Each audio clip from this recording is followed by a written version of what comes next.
يا ربي صل على المختار طه البشير واغفر لنا كل زله وامحنا في النظير يا ربي صل على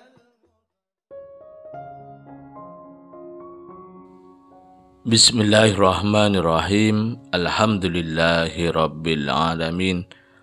Allahumma salli wa sallim ala sayyidina Muhammadin wa ala ali sayyidina Muhammadin. Miftahi babi rahmatillah adada ma fi ilmillah. Salatan wa salaman daimaini bidawami mulkillah. Assalamualaikum warahmatullahi wabarakatuh. Sahabat online yang dirahmati Allah, alhamdulillah kita bisa berjumpa kembali. Mudah-mudahan kita senantiasa diberikan kesehatan, umur panjang fi taatillah, juga senantiasa mendapatkan taufik dan hidayah dari Allah Subhanahu wa taala. Pada pertemuan kita kali ini, mari kita ngaji bareng Habibana Novel bin Muhammad Al-Idrus, yaitu tentang hikmah dari hijrahnya Rasulullah Shallallahu Alaihi Wasallam, yaitu jangan tergesa-gesa dalam mengambil keputusan. Saya akan jelaskan di antara hikmah hijrahnya Nabi Muhammad SAW. Banyak sekali. Tapi saya mau ambil satu hal. Ya, saya mau ambil satu hal. Nabi SAW itu tidak tergesa-gesa. Tidak tergesa-gesa. Contoh ya, Bapak Ibu sekalian, ada suami istri. Suaminya suka marah-marah.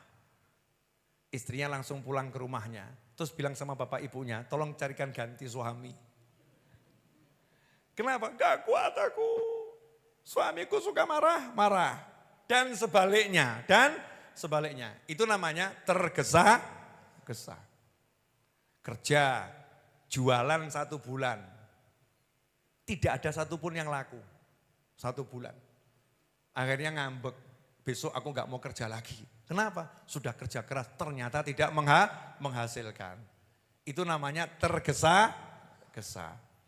Melamar anaknya orang, ngelamar sana tolak, ngelamar sana tolak, ngelamar sana tolak. Akhirnya mengatakan, aku memang tidak pantas menikah, memang takdirku menjomblo sampai mati. Masya Allah. Ini namanya tergesa-gesa. Kita nggak boleh tergesa-gesa menyimpulkan, mengambil keputusan, menyerah dan semacamnya. Karena Nabi Muhammad SAW 13 tahun di Mekah. 13 tahun di Mekah. Dicaci, dimaki, dihina. Sampai akhirnya dilempari batu. Diboikot 3 tahun. Sampai makan rumputan tuh sahabatnya Nabi Muhammad SAW. Istrinya Nabi Muhammad SAW. Sayyidah Khadijah radhiyallahu ta'ala anha. Itu wafat ketika 3 tahun diboikot ya. Akhirnya wafat. Itu beliau makannya dedaunan rumputan. Gak ada makanan, diboikot. Berat ujiannya. Tapi apa kemudian Rasulullah mengatakan orang-orang yang di Mekah ini sudah tidak welcome, tidak menyambut kita, menyiksa kita, memaki kita, musuhin kita. Jadi yuk kita tinggalkan saja Mekah. Kita tinggalkan saja orang-orang ini. Enggak. Dicaci, dimaki, dihina, istiqomah terus nyampaikan kebaikan, nebarkan kebaikan. Gak kemudian mengatakan orang-orang ini mah gak bisa dirubah, pindah. Nah kalau model dakwah begitu dainya repot, masuk satu kampung orangnya gak bisa dirubah, orang-orang ini gak bisa dirubah, pindah kampung yang lain. Orang-orang ini gak bisa dirubah, pindah kampung yang lain. Terakhir ketemu Ustadz Iis dijawab, kamu memang yang gak bisa dirubah.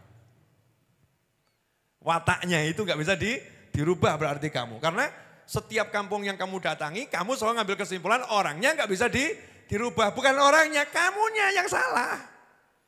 Pola pikirmu yang salah. Harusnya duduk, dihadepin, disabarin. Alhamdulillah kok Kita itu dakwah ya alhamdulillah. Paling ada tuh lemparan komentar TikTok. Lemparan komentar YouTube. Lemparan komentar IG. Betul kan ya? Ujiannya dai-dai itu kan paling cuman komentar dari netizen. Di samping itu pujian netizen jauh lebih banyak. Dai-dai kan paling ujiannya begitu. Tapi coba Nabi Muhammad SAW, ujiannya apa? Masya Allah, baca sejarahnya. Tetap nebar kebaikan, menganjurkan senyum, kasih sayang, bagi-bagi, senangkan orang. Itulah Nabi Muhammad SAW. Jadi kalau belajar dari hijrah itu, ya belajar dari hijrah, jangan tergesa-gesa mengambil keputusan ini harus saya tinggalkan. Coba ya, ini satu kalimat, ini renungkan baik-baik. Man ra'a minkum munkaron falyughayyirhu biyadihi fa in lam yastati fa bilisanihi fa in lam yastati fa biqalbihi fa dzalika ad'aful iman atau kama qala sallallahu. Jika man ra'a minkum, salah seorang di antara kalian melihat munkaron, sesuatu yang mungkar, sesuatu yang diharamkan, sesuatu yang dilarang oleh Allah Subhanahu wa ta'ala, yang tidak baik tersebut. Falyughayyirhu, maka hendaknya dia merubah hu. Apa hunya? Al-mungkar tadi. Kemungkaran tadi hendaknya dirubah. Biyadih, dengan tangannya. Kalau enggak bisa, dengan lisannya. Kalau enggak bisa, dengan hatinya. Itulah iman yang terlemah. Ini penjabarannya ulama, Masya Allah panjang sekali. Tapi saya mau ambil satu kata aja. Gak usah jabarkan semua ya, satu kata. Falyughayyirhu. Hendaknya dia berusaha merubah kemungkaran itu. Kalimatnya itu berusaha merubah kemungkaran, bukan menghilangkan kemungkaran. Beda kemungkaran dihilangkan sama kemungkaran dirubah. Contoh, fulan berbuat mungkar, mabuk. Orang yang baru belajar, jika salah seorang di antara kalian melihat kemungkaran, hendaknya dia merubah dengan tangannya. Diartikan merubah itu menghilangkan. Ini orang mungkar, orangnya dihilangkan. Bahaya atau enggak bahaya itu? Bahaya. Rumahnya tempat kemungkaran, rumahnya dihilangkan. Bahaya atau enggak bahaya? Bahaya.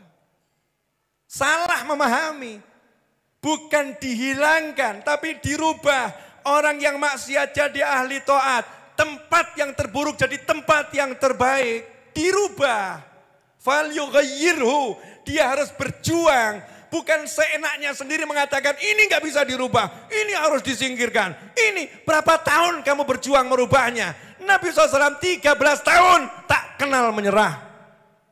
Berjuang merubah. Kalau Rasulullah menyingkirkan kan di Mekah sudah langsung pedang, bantai semua. Yuk jihad mati sekalian depan Ka'bah. Kan begitu kan tidak.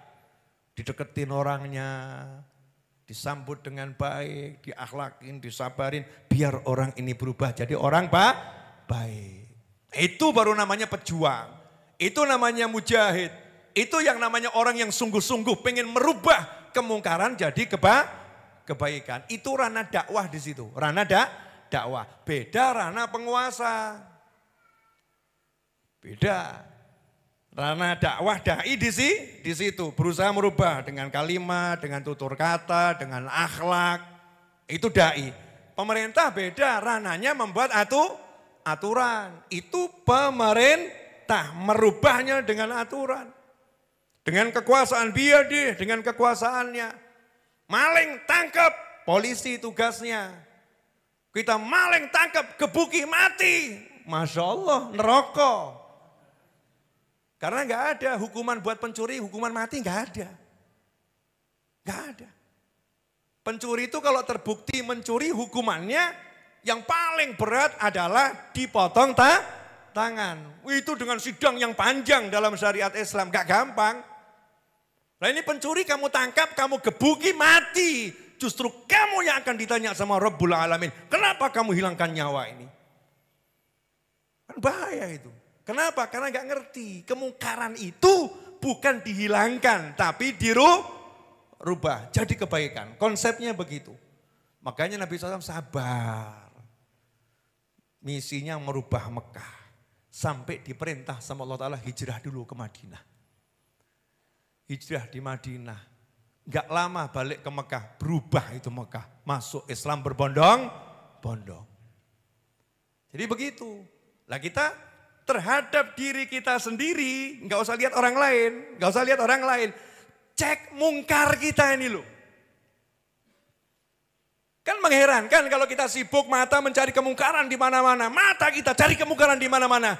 Kemungkaran di diri kita gak pernah kita lihat. Hati yang iri, hati yang dengki, hati yang busuk, hati yang gak pernah bisa merendahkan diri, hati yang sombong. Munkarat fil qalb. Kemungkaran-kemungkaran dalam hati. Rubah dong hatiku yang sombong jadi hati yang tawadhu, merendahkan diri.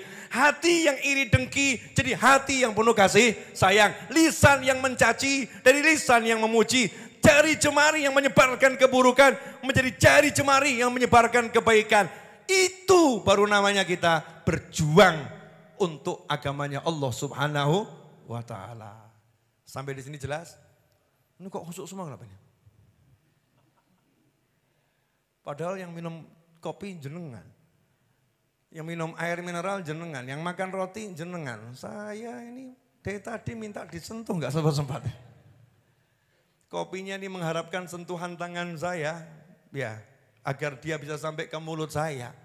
Tapi ternyata belum diizinkan untuk disentuh. Kenapa? Setiap pandang wajah kalian tak tega aku menghentikan.